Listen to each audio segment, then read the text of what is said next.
first muna, congratulations sa panalo nyo. Anong feeling na finally nakapag-champion ka na sa PBA?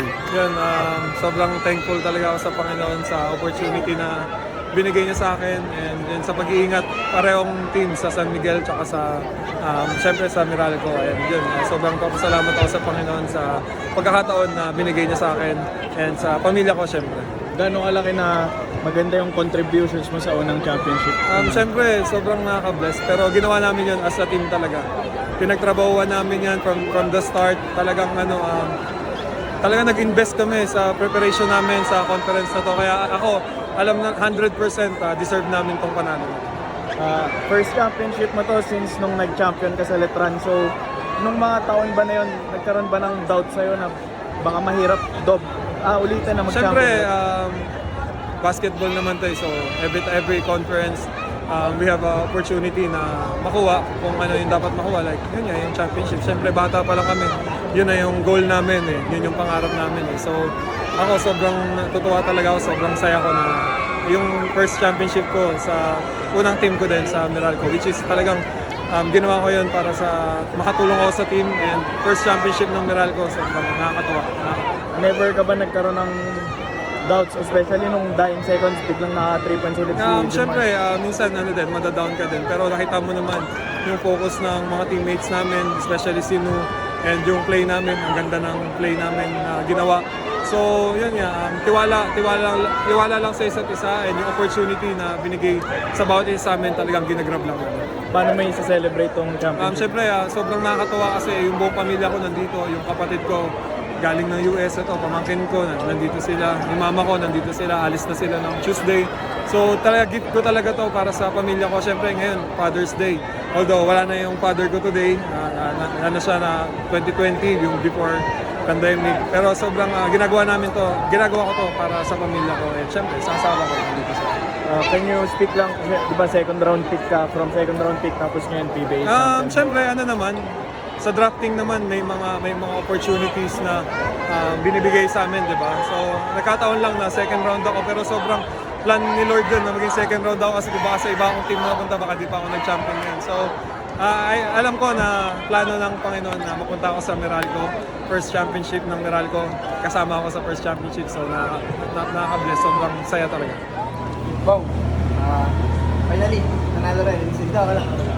Sabi niyo lang, hard fought na yung champion na. Oo, syempre, di ba? Lalo na yung big shot ni Kuya Junmar. Sobrang bagsak balikat talaga kami nun. Pero nung nakita ko may 3 seconds pa, sabi ko, ma-execute lang namin yung game plan na ginawa ng coach namin. And yun, na-convert naman ni Kuya nung big shot para sa team. Bong, previously finals ka lagi and then tatalo ng Meralco. Ano lang, gaano ka tamis ka? Sobrang special, lalong-lalo na all Filipino. Tapos kalaban mo San Miguel, di ba? So nakakatuwa, nakaka-bless na sa 11, 12 teams kami yung nagkaroon ng opportunity makapaglaro ng finals kalaban ng San Miguel. Same time champion pa. Gaano ka iba to sa championship mo sa Siyempre Letran? iba kasi bago ako nangarap mag-champion sa college, champion sa high school, nangarap muna ako mag-champion sa PBA. So, bata pa lang ako. Naalala ko talaga before, nakikicelebrate ako dati sa championship ng Token Text. Lagi ako doon kasi bata pa lang ako. Lagi ako nanonood ng practice nila. So, first time ko manood ng PBA Alaska versus Token Text sa may Cuneta pa na, Game 7 ata or Game 5. Yun, sabi ko, yun yung pinaka first time nanood ako ng PBA championship pa. Sabi ko sa sarili ko na soon, darating din yung time. Siyempre, bata ka, yun yung dream mo na maka-experience din ng championship. Yung father mo ba yung TNT fan? Ano ba? Yung ball boy ng utility ng Token Text tsaka ng Alaska. Yan, grabe, pasasalamat ko sa kanila kasi hindi dahil sa kanila. Yun yan, Lozano Brothers, si Tito Bong Gala and si Tito Dats, yun, sila yung reason bakit nandito ako, nakapunta ako ng Letran, nakapaglaro ako ng pro. Dahil sa kanila, malaking part sila ng career ko. Yung success ko ngayon, dinededicate ko din sa kanila. Championship kasi sa kanila sa PBA, parang parehong underdog yung pakiramdam na underdog pareho, then pinalo nyo yung malaking team. Yun nga, ang encouragement naman sa amin ng coach namin, parang wala namang imposible, di ba? Basta gagawin namin yung trabaho namin. Kasi yung preparation namin, grabe talaga. From season sa elimination, kung maalala natin yung standing namin before, di ba? Sa second to the last kami. So, madami kami mga pinagdaanan, syempre, emotionally, physically, di ba? So, ano sa amin nila coach na talagang pinupush nila kami every practice. Doon talaga kami nag-start sa practice. Tapos meron kami mga leaders na talagang pinupush kami.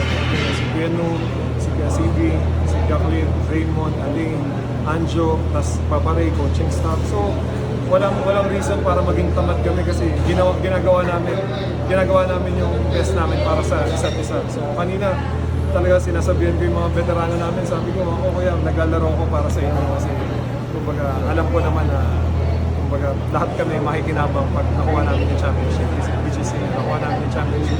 So shout out to them, talagang nakita ko kung paano sila magtrabaho sa practice namin. So lahat kami, from the last na player namin talagang pinagtrabahuan namin, talagang nagbubugbugan kami sa practice in a good way. Yung competitive namin talagang nagbunga siya dito sa, kasi di ba, ang dami din mga players namin na biglang binulot ngayong finals. Pero nakakapag-contribute sila. Bawat isa sa amin. Yan talaga, sobrang thankful kami na naglalaro kami as a team. Congrats, Bong. Alright, thank you.